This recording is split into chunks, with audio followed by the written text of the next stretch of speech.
We are counting down 25 forgotten cash businesses that ordinary Americans started with almost nothing. No loans, no degrees, no storefront, just a wagon, a skill, or the nerve to knock on a stranger's door. These were the hustles that put food on the table during the Depression, sent kids to college after the war, and quietly built fortunes, one dime at a time. Number 12 on this list was run almost entirely by women out of their own kitchens, and it outlasted every fancy shop in town.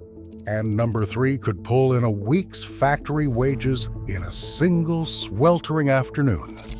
Before we start, hit that subscribe button, because some of these you could still start tomorrow with what's already in your garage. Let's begin the countdown with number 25. Number 25. Returnable bottle collecting. Before recycling was a word anyone used, glass soda bottles were money lying in the gutter. Every Coca-Cola, every knee-high, every bottle of Dr. Pepper carried a deposit of 2 or 3 cents, and a kid who paid attention could turn an afternoon of walking into real coin. They would comb the ditches along Route 1, the bleachers after a ball game, the alleys behind taverns where men tossed empties without a second thought. A burlap sack and a sharp eye were the whole operation. 40 bottles meant $1 at the corner grocery, and $1 in 1948 bought a movie ticket, a bag of penny candy, and bus fare home with change to spare. Mothers grumbled about the clinking sacks, dragged across clean floors, but they never refused the nickels.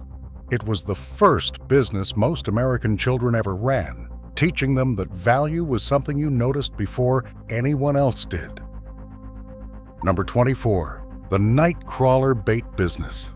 On warm spring nights after a rain, the lawns of small-town America turned into a goldmine for anyone willing to crawl on their knees with a flashlight. Night crawlers surfaced by the hundreds, and bait shops paid a penny apiece, sometimes more on a busy weekend before fishing season opened. A boy with a coffee can and patience could gather 300 or 400 in an evening, his fingers cold and muddy, his bucket squirming. The trick was a red cellophane filter over the flashlight, because the worms could not see red light and would not dart back into their holes. Some kids kept them alive in beds of damp newspaper and coffee grounds in the cellar, selling them by the dozen straight from the front porch with a hand-painted sign. A good worm season could fund a bicycle. It was supply and demand, learned at age 10 in the dark with dirt under the fingernails. Number 23. The shoe shine stand. A wooden box, a few brushes, a couple of tins of polish, and a rag could be had for under $1, and with them a boy owned a business. He would set up outside the barber shop, the train depot, or the hotel lobby where men in suits passed by with dusty wingtips. A shine cost a nickel, a dime if you snapped the rag with showmanship, and a good corner could mean dozens of customers before lunch. The best shiners learned to read a man's mood, to talk baseball with one and stay silent for another, to spit polish a toe until a fellow could see his own reflection. Tips came from the ones who liked the patter as much as the shine. Whole careers in salesmanship began on those low wooden stools. The stand asked nothing but elbow grease and charm, and it gave back lessons no school ever taught about earning a stranger's dollar. Number 22. Pin setting at the bowling alley. Before automatic pin setters clattered into existence, every bowling alley in America ran on the backs of boys crouched in the pit at the end of the lane. A pin boy would leap down after each frame, clear the fallen pins, reset the rack by hand, and roll the ball back down the return, all while dodging the next throw if a bowler got impatient. It was hot, loud, dangerous work, and the pay was a few cents a line, often slipped under the table in cash at the end of the night. A fast boy could tend 2 lanes at once during league nights and walk home with more money than his father made per hour at the plant. The job ended around midnight, and the walk home was long, but the bills in his pocket were his own.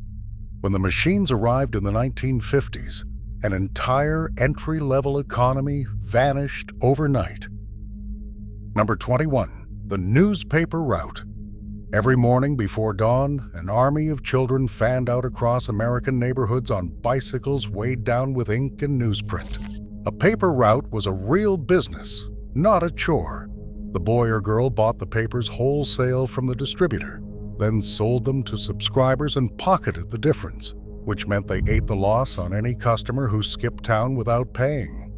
Collection day, usually Friday, was the hard part. Knocking on doors to gather dimes and quarters from folks who suddenly could not find their wallets. The best carriers built loyalty with a porch-perfect throw and a Christmas card, and were rewarded with tips that doubled their earnings. They learned routes, accounts, margins, and the bitter math of bad debt before they reached high school. Generations of American business owners trace their first ledger to a canvas bag and a cold December morning. Number 20. The lawn mowing route. Here is where the smart ones figured something out. Plenty of kids mowed a lawn for $1, but the boy who built a route turned a chore into an enterprise. He would sign up a dozen neighbors at a fixed weekly rate, mow them in sequence on Saturday morning, and by noon he had cleared more than his father's half-day wage. The genius was in the system. He bought gas in bulk, sharpened his own blade to work faster, and when demand outgrew his Saturdays, he hired a younger kid for half the take and pocketed the spread. That is a labor force. That is profit margin. That is a teenager running a service company out of a garage with a single push mower that cost $20. Some of those routes got sold to the next kid for cash when the owner went off to college. The lawnmower was the cheapest MBA in America, and the diploma was a fat envelope of folded bills. Number 19. The backyard egg route. A dozen hens in a coop behind the house could feed a family and fund one too. Farm wives and town women alike kept laying flocks, and the surplus eggs became a steady cash stream that never showed up on any tax form. They would candle each egg against a lamp to check it was clean and fresh, pack them carefully in reused cartons, and sell them door to door or straight from the kitchen at a few cents below the grocery price. Customers swore the yolks were oranger, the shells harder, the taste richer, and they paid gladly. The hens cost almost nothing to feed on kitchen scraps and yard scratch, and a flock of 20 could bring in pocket money every single week of the year. It was the original farm-to-table, run by women who understood that a fresh egg in hand was worth more than a promise on a shelf. Number 18. Knife and scissor sharpening. You would hear him before you saw him. The ring of a handbell and the squeal of a grinding wheel rolling down the street on a cart or a modified bicycle. The scissors grinder offered something every household needed, and almost no one could do well themselves. Dull knives, blunt scissors, rusty garden shears all came out keen enough to shave with for a nickel or a dime apiece. His whole capital was a foot-pedal grindstone and the skill in his hands. He knew the exact angle to hold a blade so it cut without burning the steel. Housewives came running with a fistful of cutlery, kitchen knives that had not sliced a tomato clean in months. He worked the same streets on a schedule, a few weeks apart, so demand built up nicely between visits. A man with a wheel and a sense of timing could earn a living on the sound of one bell. Number 17. Window washing. In every American downtown, the storefront glass had to gleam, and most shopkeepers had neither the time nor the head for heights. A bucket, a squeegee, a few rags, and a willingness to climb a ladder were enough to start. The window washer signed up a row of shops, the butcher, the druggist, the dress shop, and washed each on a weekly contract for a set fee. The work was fast. Once you learned the wrist flick that left no streaks, and a man could do 20 storefronts before the shops even opened. That added up to recurring revenue every week, rain or shine, from customers who never wanted to do it themselves. Some built crews, and took on office buildings, dangling from rope and board long before safety codes existed. It was honest, repeatable money pulled from the simple truth that dirty glass embarrasses a merchant, and a merchant will pay to never think about it again. Number 16. Firewood and kindling. When most American homes still burned wood for heat and cooking, a strong back and an axe were a business plan. A man would buy a downed tree cheaply, or clear deadfall free from a farmer glad to be rid of it, then split and stack it into cords to sell through the cold months. Kindling, bundled small and tied with twine, sold to the same families who had burned through their supply by February. The work was brutal and seasonal, but the cash was reliable because the alternative to buying wood was freezing. Boys ran the kindling side, gathering scraps from sawmills and construction sites for nothing, then selling bundles door to door for a dime. The margins were pure because the raw material was often free and the only cost was sweat. In a country that ran on wood stoves, the man with the wood pile was the man with the money. Number 15. The milk delivery route. Here's one that ran on trust as much as cream. Before the supermarket dairy case, the milkman owned a relationship with every household on his route. Glass bottles left on the porch before sunrise, the empties collected, a tab settled at the end of the week. All of it built on a handshake economy of standing orders. A man could buy a used truck and a route from a retiring driver, sometimes financed by the dairy itself, and step into a list of customers who'd been buying for years. He upsold butter, eggs, cottage cheese, and the occasional carton of ice cream to the kids who heard the truck. The route was an asset with real value, bought and sold like a piece of property. He knew every dog, every screen door, every widow who needed her bottle carried to the kitchen.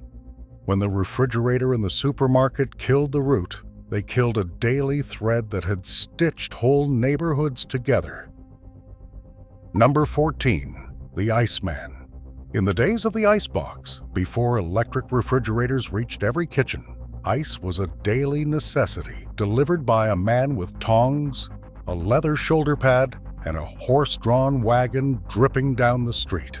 Households put a card in the window showing how many pounds they wanted, and the Iceman would chip a block to size, heave it onto his back, and haul it up 3 flights without breaking stride. He bought his ice from the ice house and sold it block by block, his margin in the muscle. Children trailed his wagon in summer begging for chips to suck on, and he'd toss them a few with a wink because those children grew into paying customers. The work was punishing, and the season short on profit in winter. But in July, a good Iceman could barely keep his wagon full. The electric refrigerator ended it all, but for decades, ice was a fortune carried on a man's shoulder. Number 13. Watch and clock repair. A man with a loop, a set of fine tools and steady hands, could work miracles at a bench no bigger than a kitchen table. Every American household had clocks and nearly every adult wore a watch, and all of them eventually stopped. The repairman set up in a corner of a jewelry store or a spare room at home, taking in dead timepieces and bringing them back to life for a fee that was almost pure profit, since the only inventory was a drawer of tiny springs and gears. The skill took years to learn, but cost almost nothing to practice. A patient craftsman built a reputation that brought customers from 3 towns over, clutching grandfather's pocket watch or a wedding gift mantel clock that had to be saved. It was a business of trust and precision, where a steady hand and an honest quote could support a family for 40 years from a single, quiet bench. Number 12. Home sewing and alterations. This one was run almost entirely by women, out of their own front rooms, and it quietly outlasted half the shops on Main Street. A sewing machine, often the only major purchase, paid for itself within months. A skilled seamstress took in hems to shorten, seams to let out, wedding dresses to fit, and trousers to cuff, charging by the job and keeping every cent. Word traveled mother to neighbor to church friend, and a good one never lacked for work because clothing was expensive and meant to be repaired, not replaced. She fit growing children into hand-me-downs, turned worn collars, and made over last year's dress into this year's fashion. During the Depression, this skill kept entire families fed when the husband's work dried up. It demanded no storefront, no employees, no advertising beyond reputation. A woman bent over a humming machine by lamplight was running one of the most durable businesses in America, and almost no one called it one. Number 11, the roadside produce stand. A folding table, a hand-lettered sign, and a basket of whatever the garden gave too much of, and a family was in business at the edge of the highway. Tomatoes, sweet corn, peaches, melons, sold to the cars rolling past on a summer afternoon for a fraction of grocery prices and twice the freshness. The overhead was nothing because the product grew in the back 40, and the labor was the kids who would otherwise be idle. A busy weekend stand on a well-traveled road could move a truckload of corn and bring in a stack of cash before sunset. The best ones became local landmarks, the place everyone stopped for the first strawberries of June. It taught children to make change, to weigh a thumb on the scale or keep it honest, to call out to passing cars without shame. From a card table and a surplus crop, real money grew alongside the vegetables. Number 10, the tamale pushcart. In the cities and border towns of the Southwest, the tamale vendor was a fixture of the evening. His cart steaming under a lantern, the smell of corn husk and chili pulling workers off the streetcar. The whole business fit on two wheels: a pot, a fire, a recipe carried from family kitchens, and the willingness to stand on a corner for hours selling hot tamales by the dozen, wrapped in newspaper, eaten on the spot. The ingredients cost pennies, and the price was a nickel apiece. And a vendor who found the right corner near a factory gate at shift change could sell out 100 in an hour. It fed the working man cheap and fed the vendor's family well. Many of these carts grew into restaurants, into chains, into recipes passed down 3 generations. It started with a pot of masa, a charcoal fire, and a corner nobody else had claimed yet. Number 9, the Fuller Brushman. Now here's where door-to-door selling became an American institution. The Fuller Brushman arrived on your porch with a sample case full of brushes, mops, and household gadgets you didn't know you needed until he showed you. He wasn't an employee. He was an independent dealer who bought his stock and kept the markup, which meant every sale was his own profit. The free gift at the door, a small vegetable brush, got him invited inside. And inside is where the selling happened. He worked a territory door by door, building a list of regular customers who reordered every season. The genius of the model was that it cost the company nothing and cost the salesman only his time and his shoe leather. A persuasive man with a steady root could out-earn the men whose doors he knocked on. He turned the front porch into a sales floor and the doorbell into a cash register. Number 8, door-to-door vacuum sales. The vacuum cleaner salesman took the porch hustle and made it theatrical. He would ask to come in for a demonstration, then dump a pile of dirt on the carpet just to suck it back up, proving the machine's power against whatever the housewife currently owned. It was high pressure, high reward selling on straight commission. No salary, just a cut of every machine moved. A good demonstrator could sell a unit that cost more than a week's wages, and the commission on a single sale beat a factory worker's whole paycheck. The product sold itself once the dirt hit the rug, and the closer's only job was to keep the customer from saying no until the order form was signed. Many of America's best salesmen, the ones who later sold insurance and cars and real estate, cut their teeth lugging a demo unit up apartment stairs. It was rejection by the hundreds and reward by the few, and the few were enough. Number 7. Selling cosmetics door to door. For millions of American women shut out of the regular workforce, the cosmetics route was a door to independence. Armed with a sample case and a catalog, a representative sold lipstick, cream, and perfume to her neighbors, her church circle, her sister-in-law's bridge club, earning a commission on everything she moved. The startup cost was the price of a sample kit, often just a few dollars. And from there, it was all relationships. She booked appointments in living rooms, did the pitch over coffee, and built a customer base that reordered every few weeks. The brilliance was that the product was consumable, so a satisfied customer became an annuity. A determined seller could recruit others beneath her and earn a slice of their sales too, building a small empire from her own address book. It gave housewives their own money, their own confidence, and a business that fit between the laundry and the school run. Number 6. The Tupperware Party. Somebody figured out you did not need a store at all if you turned the customer's living room into one. The home party turned socializing into selling. A hostess invited her friends over for an afternoon. The dealer demonstrated the airtight seal with a bowl of water flipped upside down, and the guests ordered while sipping coffee and gossiping. The hostess earned free product for opening her home. The dealer earned commission, and the company never paid for a single storefront.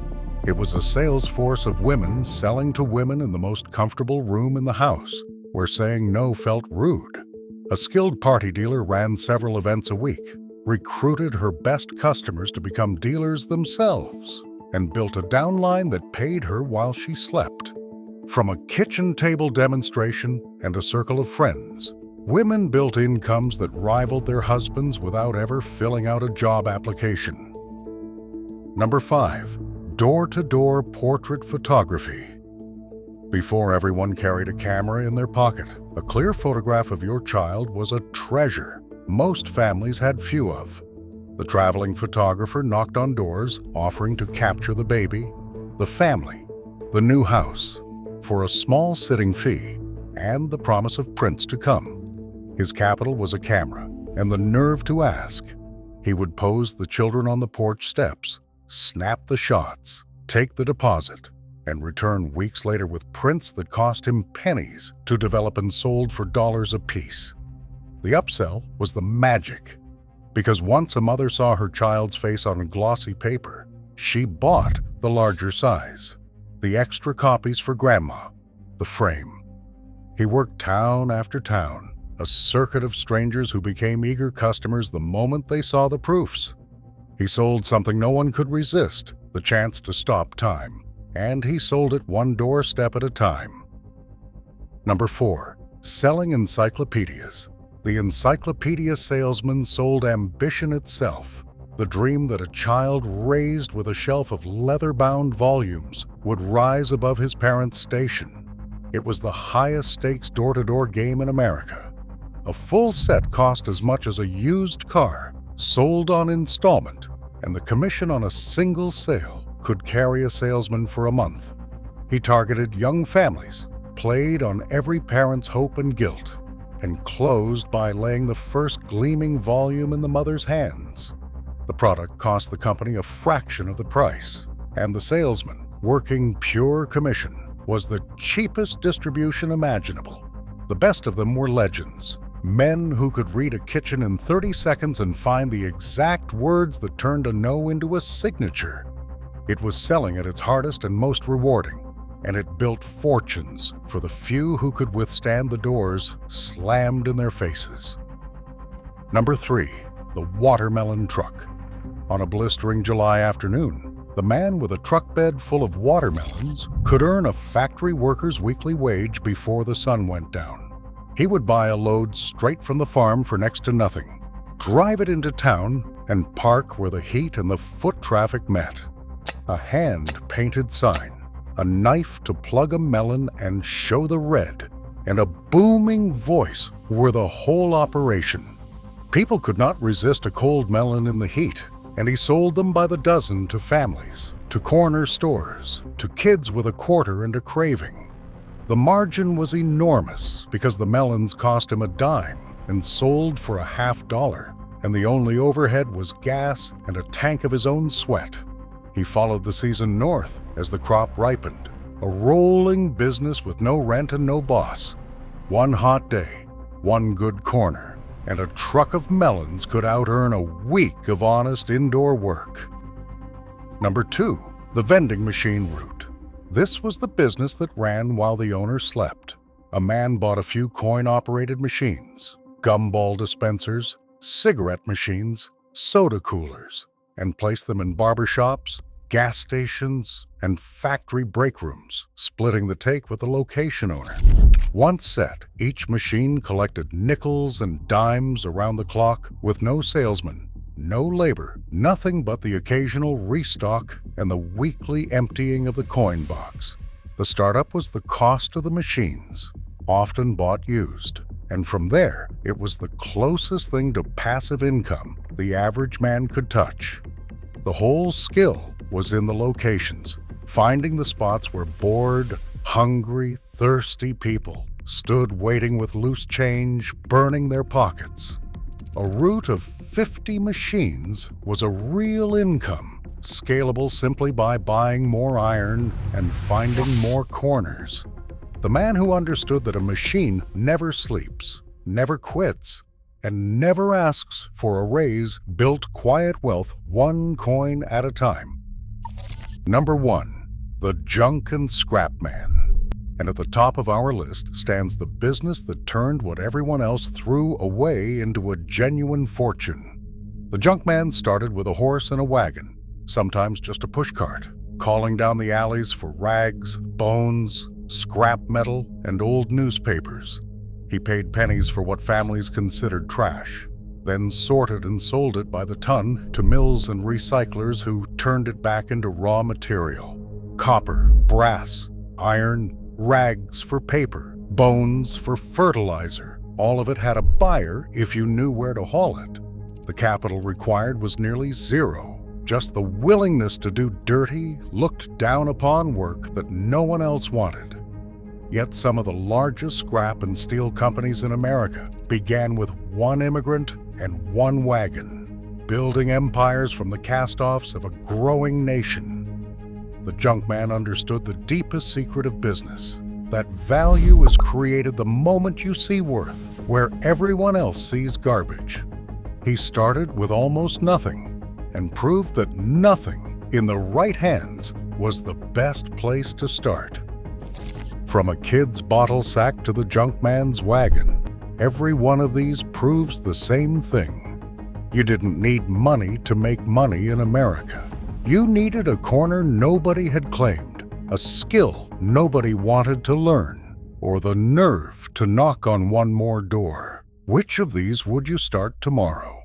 Tell me in the comments, and if you remember a relative who ran one of these, drop their story below. I want to hear it.